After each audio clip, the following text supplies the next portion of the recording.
वाहिगुरु जी का खालसा वाहिगुरु जी की फतेह। मैं जान सकता हूँ कि आप सब में कोई ऐसा है जो बहुत बुजुर्ग हो, जितने भी आप लोग बैठे हो। यहाँ बच्चे के सारे छोटे हैं, जवान हो ना सारे, आवाज निकालो। जवान हो ना सारे, तो अभी जोर से जवाब देना, ठीक है। वाहिगुरु जी का खालसा वाहिगुरु जी की फतेह। जोर से बोलो, वाहिगुरु जी का खालसा वाहिगुरु जी की फतेह। आप सब यहाँ पे सुबह सुबह अपनी नींद से आके इकट्ठे हुए, बहुत अच्छी बात है। हर कोई नहीं उठ सकता, पर हम लोग अभी कुछ 300 साढ़े 300 साल पीछे जाने वाले हैं कि इस देश की हिस्ट्री में एक्चुअल में हुआ क्या। सब लोग जानना चाहते हो? आवाज नहीं आ रही? पक्का सब लोग समझना चाहते हो कि एक्चुअल में क्या हुआ था? अब सब लोग एक बात पे ध्यान देना, हम सब क्या है? इंसान हैं। तो यहाँ पर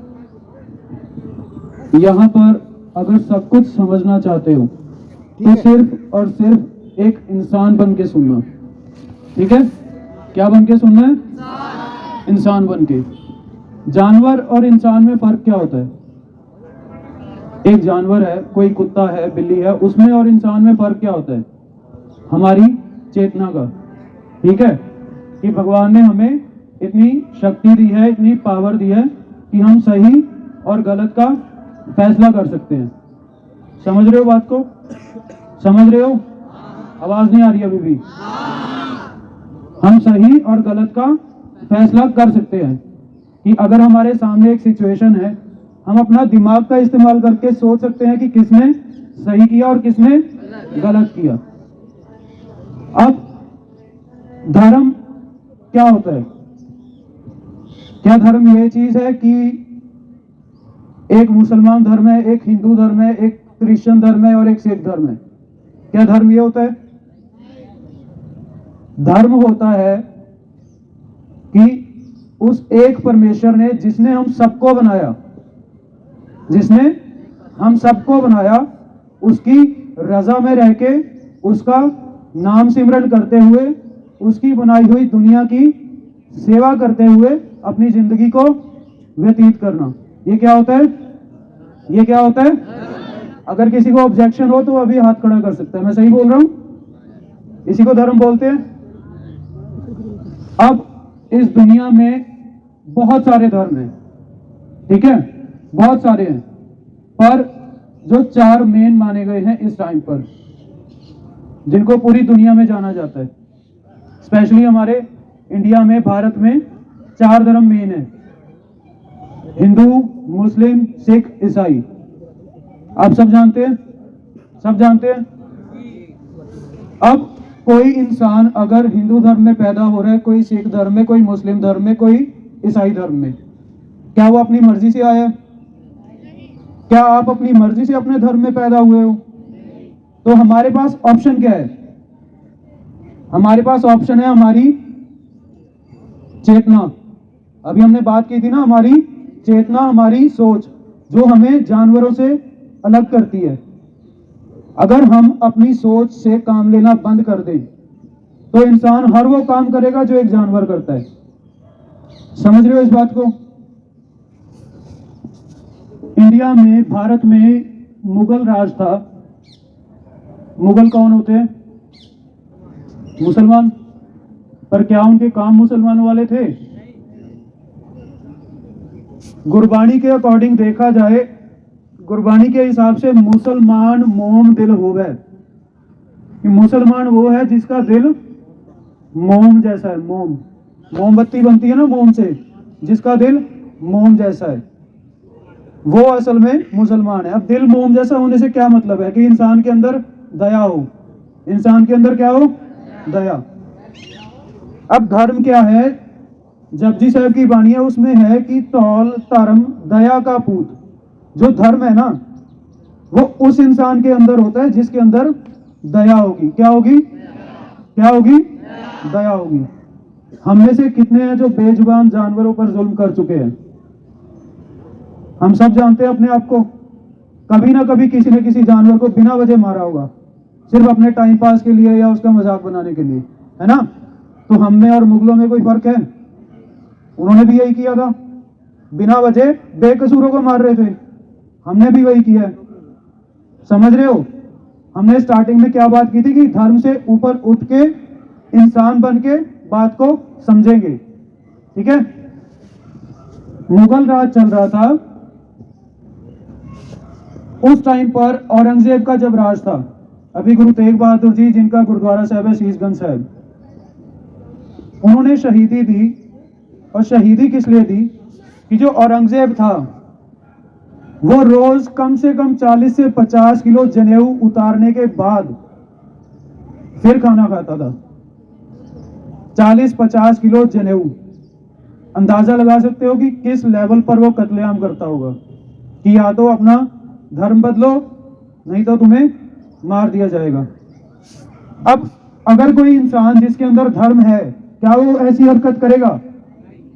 बिल्कुल नहीं करेगा। वो जालिम है जो ऐसी हरकत कर रहा है। जब इतने बड़े लेवल पर हिंदुओं का कत्लेआम हो रहा था इस मुल्क में, उस टाइम कश्मीरी पंडित गुरु तेग बहादुर जी के पास आए आनंदपुर साहिब में। उन्होंने कहा कि गुरु साहब, हमें रोज रोज मारा जा रहा है, यहाँ पर हमारा कोई है नहीं जो हमारा साथ दे या हमारा हाथ पकड़ के हमें इस जुल्म से बचाए।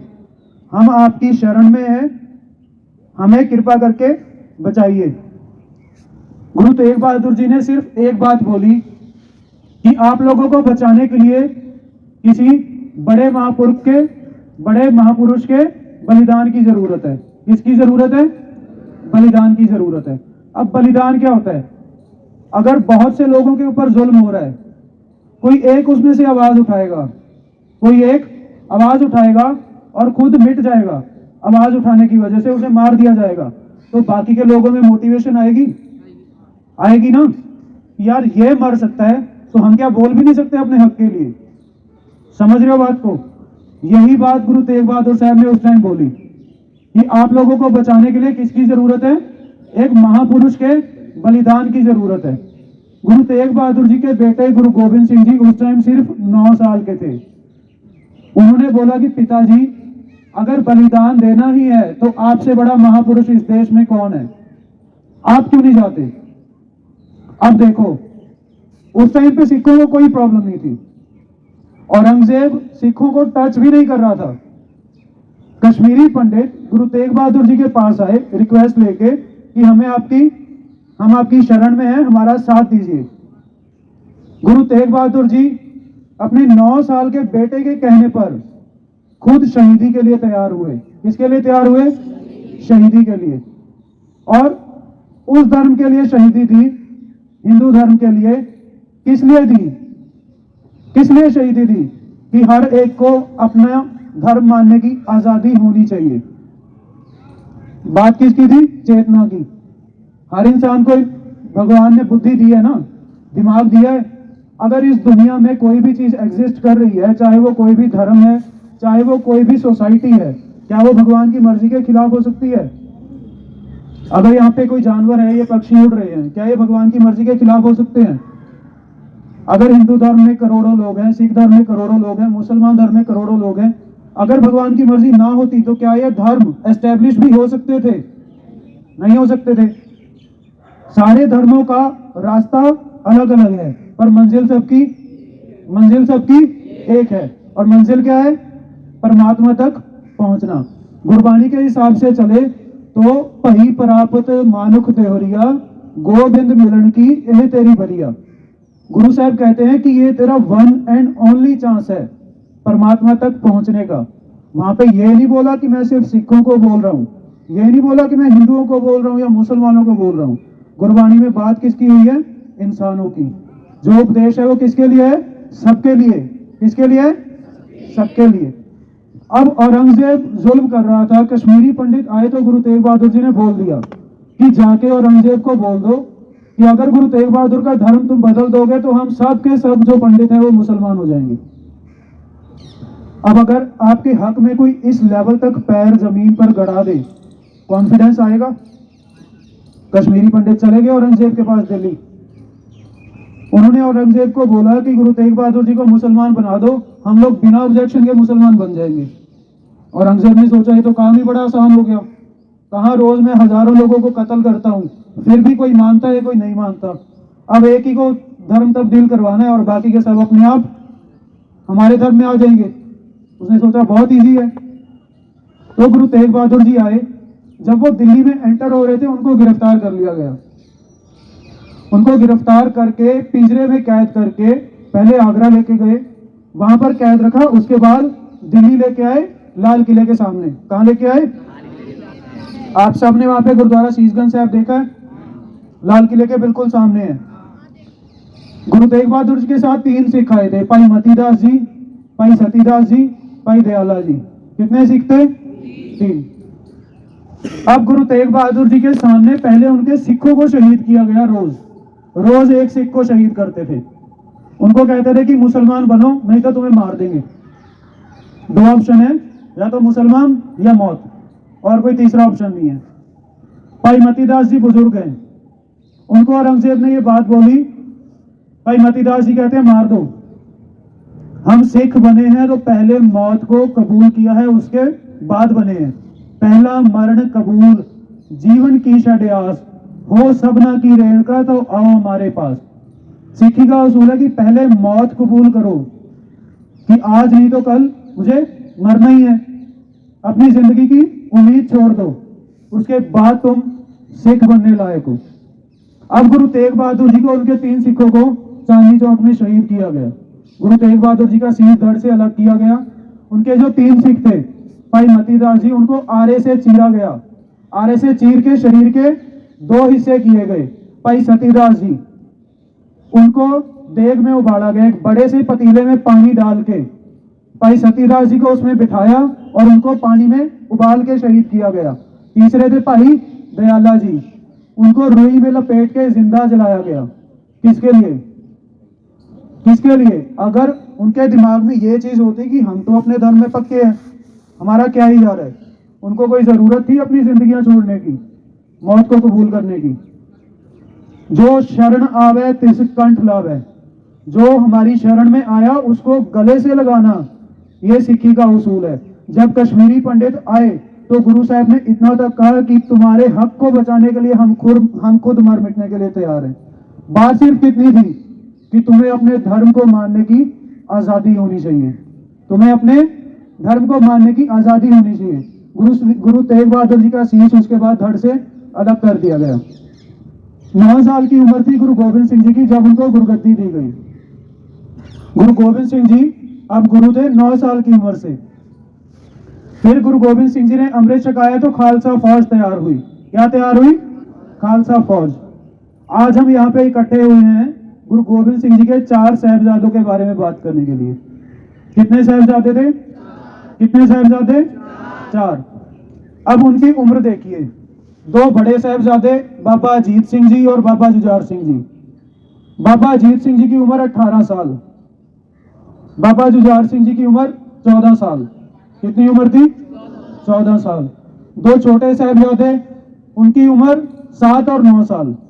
बाबा जोरावर सिंह जी की 9 साल, बाबा फतेह सिंह जी की 7 साल। अब जो अटैक हुआ है, जब गुरु गोविंद सिंह जी ने अमृत छकाया ना, उस टाइम पर क्या सिचुएशन होती थी कि इंडिया में यह माहौल था। आप लोग जानते हैं कि 4 वर्ण है। 4 वर्ण आप लोग समझते हैं? इधर ध्यान दीजिए सब। 4 वर्ण समझते हैं आप लोग? क्षत्रिय, ब्राह्मण, शूद्र, वैश्य। समझ रहे हैं? अब ये जो वर्ण बनाए गए हैं, इसका मकसद क्या था? जो शूद्र और वैश्य है वो भी इंसान है, वो भी इंसान है। अब कोई बोल नहीं रहा, नींद आ रही है सबको? बोर हो रहे हो? बोलो, जवाब दो। जो शूद्र और वैश्य है वो भी इंसान है, उनको हक है कि वो दूसरों के बराबर जिंदगी जी सके, उनको पूरा हक है। पर जो वर्ण बनाए गए उसमें सिस्टम क्या चल रहा था कि क्षत्रिय और ब्राह्मण ये तो राज कर रहे थे, क्षत्रिय राजा होते थे और जो ब्राह्मण थे उनकी जिंदगी भी ऐश की थी। पर जो शूद्र और वैश्य थे उनको इतनी भी परमिशन नहीं थी कि वो अपने भगवान की पूजा करने के लिए मंदिर तक में पैर रख सके। क्या ये सही बात है? वो भी इंसान है, उनको बराबर का हक है कि आप भी जाओ, आप भी पूजा करो और अपनी जिंदगी सफल करो। जब गुरु गोविंद सिंह जी ने अमृत छकाया तो उन्होंने साफ साफ ऐलान कर दिया कि मैं ये जो वर्ण है मैं इनको खत्म करके सबको बराबर करना चाहता हूँ। क्या करना चाहता हूँ? बराबर करना चाहता हूँ। उस टाइम पे गुरु गोविंद सिंह जी ने बोला, इन गरीब सिखन को देऊं पातशाही, इन गरीब सिखन को देऊं। ये नहीं बोला कि मैं राजे महाराजाओं को सिख बनाऊंगा, नहीं। अब आप खुद सोचो, आप एक कम्युनिटी के ऊपर राज कर रहे हो, एक सोसाइटी के ऊपर, कि शूद्र और वैश्य के ऊपर आप राज कर रहे हो। जब आपको लगे कि कोई आया और उनको बड़ी पोस्ट दे रहा है, क्या आपसे ये चीज बर्दाश्त होगी? आपको लगेगा कि यार ये तो मेरी प्रजा को भड़का रहे हैं, है ना? यही लगेगा, ये तो उनको हाई स्टैंडर्ड पे बिठा देंगे, उसके बाद हमें प्रॉब्लम होगी, फिर हमारा राज कैसे चलेगा, हम जुल्म कैसे करेंगे इनके ऊपर। सीधी सी बात है, एक राजा के दिमाग में यही बात आएगी। अब राज मुगलों का है, पर उस टाइम पर जो राजपूत राजे भी थे, उनके दिमाग में ये बात नोट की कि गुरु गोविंद सिंह जी सबको बराबरी का हक दे रहे हैं। अगर सब हथियार पहनने लगे, सब घोड़सवारी सीखने लगे, सब गुरबानी पढ़ के अपने आप को बराबर समझने लगे, तो हम ऊंच नीच का भेदभाव पैदा करके इन लोगों पे राज कैसे करेंगे? उन राजाओं के दिमाग में ये बात आई। तो 22 राजे थे, 22 राजपूत राजे, जो औरंगजेब के पास गए ये बात बोलने के लिए कि ये जो गुरु गोविंद सिंह है ये लोगों को भड़का रहे हैं, ये हमारा भी राज खत्म करेंगे और आपका भी। थोड़ा जल्दी कर दीजिए। हाँ जी। 22 राजाओं ने औरंगजेब को भड़काया। इन सबकी फौज इकट्ठी हुई, तो 10 लाख की फौज गुरु गोविंद सिंह जी के पीछे थी। कितनी फौज थी? 10 लाख की फौज। उस टाइम पर जो पहाड़ी राजे थे, राजपूत राजे, उन्होंने गौ माता की कसम खाई। आप सब लोग जानते हैं हिंदू धर्म में कितनी ऊंची मानता है गौ माता की, समझ रहे हो? उन्होंने गौ माता की कसम खाई और औरंगजेब ने कुरान की। गुरु साहब को कहते कि आप आनंदपुर साहब छोड़ दो, हम आपको टच नहीं करेंगे, आप आनंदपुर साहब छोड़ दो बस। गुरु साहब ने अपने सिखों से सलाह की कि अगर सबकी जान बच रही है, बिना किसी की जान का नुकसान किए अगर ये चीज पॉसिबल है तो ठीक है। उन्होंने किस पे यकीन किया? कुरान की कसम पे और गौ माता की कसम पे। बात क्या थी कि ये पवित्र हैं, समझ रहे हो? इस पर गुरु साहब ने यकीन किया, किसी इंसान पर नहीं। यकीन करके वो किला छोड़ के निकले आनंदपुर साहब का। पीछे से 10 लाख की फौज ने हमला किया, जहां पर गुरु साहब का परिवार अलग अलग हो गया। उनकी जो वाइफ थी गुरु साहब की और उनके छोटे साहबजादे बाबा जोरावर सिंह जी और बाबा फतेह सिंह जी, वो अलग हो गए जब नदी पार करनी थी। और जो बड़े साहबजादे थे वो गुरु साहब के साथ और 40 सिखों के साथ अलग हो गए। पीछे से हमला हो रहा है। अब जो बड़े साहबजादे हैं वो 40 सिख और गुरु गोविंद सिंह साहब जी ये चमकौर की गढ़ी में गए। गढ़ी मतलब एक किला टाइप का छोटा किला। वहां पर गुरु साहब रुके कि अगर जंग लड़नी है तो ऑब्वियस है कि हमें कोई ना कोई जगह चाहिए स्टे के लिए। वहां पर गुरु साहब रुके। अब जंग की तैयारी शुरू हो रही है। बाहर 10 लाख फौजी बैठा हुआ है। कितना बैठा है? 10 लाख। और किले के अंदर कितने हैं? 40 सिख, 2 बड़े साहबजादे और 1 गुरु गोविंद सिंह जी। टोटल कितने हुए? 43। कितने हुए? 43, 43 हो गए। अब जो जंग हुई है वो हुई है 5-5 के जत्थों में। सिख निकले हैं 5-5 करके, ठीक है? कि 5 सिख एक बार में निकले और 10 लाख दुश्मन के ऊपर टूट पड़े। आप इमेजिन कर सकते हो आपके घर के बाहर 10 आदमी खड़े होकर, आपकी हिम्मत होगी बाहर निकल के उनके साथ लड़ने की? सिर्फ 10 खड़े हो। क्या आप अकेले निकल सकते हो? जवाब दो बच्चों, जवाब दो। क्या अकेले निकल सकते हो? हिम्मत कहां से आई? वो हिम्मत कहां से आई? वो हिम्मत आई कि उनके मन में कोई भेदभाव नहीं था किसी के लिए। साहिबजादों के दादाजी गुरु तेग बहादुर जी ने बलिदान दिया। किनके लिए बलिदान दिया? जो धर्म उनका अपना नहीं भी था उनके लिए भी वो मार मिट गए, हिंदू धर्म के लिए। बात क्या उठी? इंसानियत की, कि हर इंसान को हक होना चाहिए। अगर कोई भगवान को नहीं मान रहा उसकी मर्जी, अगर कोई मान रहा है, किस तरीके से मान रहा है उसकी मर्जी। आप कौन होते हो किसी के ऊपर जबरदस्ती कुछ थोपने वाले, समझ रहे हो।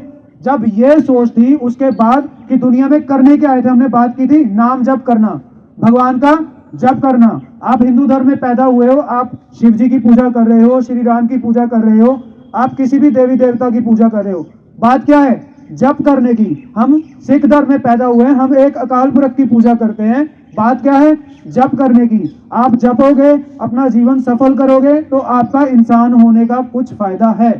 जो 10 लाख के सामने एक एक के अंदर हिम्मत आई वो कैसे थी, वो थी एक भक्ति और दूसरी इंसानियत। इन दो चीजों ने उनको हिम्मत दी। तभी गुरु गोविंद सिंह साहब जी ने यह कहा कि 1.25 लाख से एक लड़ाऊं तबे गोविंद सिंह नाम कहूं। और जब साहिबजादा बाबा अजीत सिंह जी चमकौर की गढ़ी से निकले हैं, 3.5 घंटे उन्होंने तलवार चलाई है। कितने घंटे? 3.5 घंटे। अगर आप लोगों को किसी को तलवारबाजी आती है, आप घुमा के देखो, 5 मिनट के अंदर हाथों में दर्द होना शुरू हो जाएगा। सिर्फ 5 मिनट के अंदर, 5 मिनट भी कोई कोई घुमा पाएगा। और 3.5 घंटे जो जर्नैल 10 लाख की फौज के अंदर लड़ रहा है, इमेजिन कर सकते हो वो कैसा होगा। उनके अंदर डर तो है ही नहीं। बाबा अजीत सिंह जी ने गुरु गोविंद सिंह साहब को खुद बोला कि पिताजी मुझे जंग में जाना है। 18 साल का बच्चा अपने बाप को बोल रहा है, और बाप को पता है कि मेरा बेटा गया तो वापस नहीं आएगा। उनको पता है कि 10 लाख की फौज के अंदर कोई गया वापस नहीं आएगा। वो उन्होंने भेजा कि जा बेटा। गुरु गोविंद सिंह सिर्फ यहाँ पे लोगों के बेटे मरवाने के लिए नहीं आया, वो जरूरत पड़ी तो अपने बेटे भी कुर्बान कर सकता है। पहले बाबा अजीत सिंह जी गए, 10 लाख की फौज के अंदर वो जूझे, 3.5 घंटे उन्होंने लड़ाई की, वो शहीद हुए। और जब शहीद हुए तो ये नहीं कि बाप सामने किले में खड़ा होकर देख के रो रहा है। गुरु गोविंद सिंह जी ने देखते हुए कि मेरा बेटा शहीद हुआ है, उन्होंने बोला बोले सोनिहाल। कोई बाप होगा जो अपने बेटे को शहीद होता हुआ देख के जयकारे लगाएगा? होगा आज की दुनिया में कोई बाप? अब बड़ा बेटा शहीद हुआ, छोटा बेटा 14 साल का, वो आए बाबा जुझार सिंह जी गुरु गोविंद सिंह जी के पास, कहते पिताजी भाई साहब तो शहीद हो गए, मुझे भी जाना है। 14 साल का बच्चा बोल रहा है। गुरु गोविंद सिंह साहब जी ने 10 लाख की फौज में अपने 14 साल के बच्चे को भेजा लड़ने के लिए। अगर चाहते तो उनको वहां से बचा के निकाल सकते थे, चाहते तो सिर्फ दूसरों को मरवा के अपने बच्चों को बचा सकते थे। पर बात दुनिया के सामने रखी कि गुरु गोविंद सिंह सिर्फ लोगों के बच्चे नहीं मरवाने के लिए आया, बात यहाँ पे हक की हो रही है, बात इंसानियत की हो रही है, बात धर्म की हो रही है। और जब इस बात पे बात आएगी तो हमारे पिता ने भी कुर्बानी दी, हम अपने बच्चे भी कुर्बान कर सकते हैं। 14 साल के बाबा जुझार सिंह जी 10 लाख दुश्मन के बीच में लड़ते हुए शहीद हुए। जो 40 सिख थे वो भी शहीद हुए। और उस साइड छोटे साहिबजादे, जिनको अब देखिए बात, एक ब्राह्मण है, जब छोटे साहिबजादे शहीद हुए वो मुगलों की कैद में थे, एक ब्राह्मण उनको दूध पिलाने के लिए आ रहा है, एक ब्राह्मण उनको दूध पिलाने के लिए आ रहा है कि छोटे बच्चे हैं, गुरु साहब के साहिबजादे हैं, मैं उनकी सेवा करूं। और एक गंगू ब्राह्मण है जो गुरु साहब के घर में रसोईया था, उसने मुगलों को बोल दिया कि छोटे साहिबजादे और उनके माताजी जो है वो मेरे घर पे आप आइए और इनको पकड़ लीजिए इनाम के लालच में। किसके लालच में? इनाम के लालच में। अब क्या ब्राह्मण नाम रखवाने से वो ब्राह्मण हो गया? उसने धर्म तो नहीं अपनाया अपना, उसने दगा किया, उसने धोखा दिया गुरु साहब को, जिन्होंने उसको रोजी दी, जिनके घर में वो रसोईया था, जहां से वो सैलरी ले रहा था। समझ रहे हो बात को? उनको धोखा दिया, प्लस बच्चे मरवाए, छोटे बच्चे और बुजुर्ग माँ माता गुजर कौर जी गुरु गोविंद सिंह जी, उनके ऊपर जुल्म करवाया किसने? गंगू ब्राह्मण ने। अब क्या वो हिंदू था? क्या वो हिंदू था? क्यों नहीं था? क्यों नहीं था? उसके अंदर दया नहीं थी और उसके अंदर इंसानियत नहीं थी। ठीक है, इसी वजह से उसके अंदर धर्म नहीं था, उसने धोखा किया। अब छोटे साहिबजादों को मुगल पकड़ के ले गए, उनको बोला जाता है कि अपना धर्म छोड़ दो नहीं तो तुम्हें मार देंगे। अब जो दरबार में औरंगजेब का असिस्टेंट है, क्या है? औरंगजेब का असिस्टेंट, उसका नाम पता क्या है? सुचानंद। क्या नाम है? अब बोलने को कोई बोले कि वो भी हिंदू धर्म से बिलोंग करता है, नाम वही है, नाम हिंदू धर्म वाला है, पर क्या उसने भी अपने धर्म पर पहरा दिया? क्या उसने धर्म पे पहरा दिया? तो क्या वो हिंदू हुआ? तो हिंदू कौन था? बाबा मोतीराम मेहरा जी। वो आए सिख बन के, गुरु माता जी, गुरु गुरु साहब के जो माता जी थे, माता गुजर कौर जी, गुरु साहब के छोटे साहिबजादे बाबा जोरावर सिंह जी, बाबा फतेह सिंह जी, उनको दूध पिलाने के लिए उन्होंने अपना सारा परिवार शहीद करवा दिया। परिवार पता है कैसे शहीद किया गया? बाबा मोतीराम मेहरा जी का गन्ना चलाने वाली मशीन देखिए जो गन्ने का जूस निकालती है, वैसा ही होता है कोल्हू। क्या होता है? कोल्हू।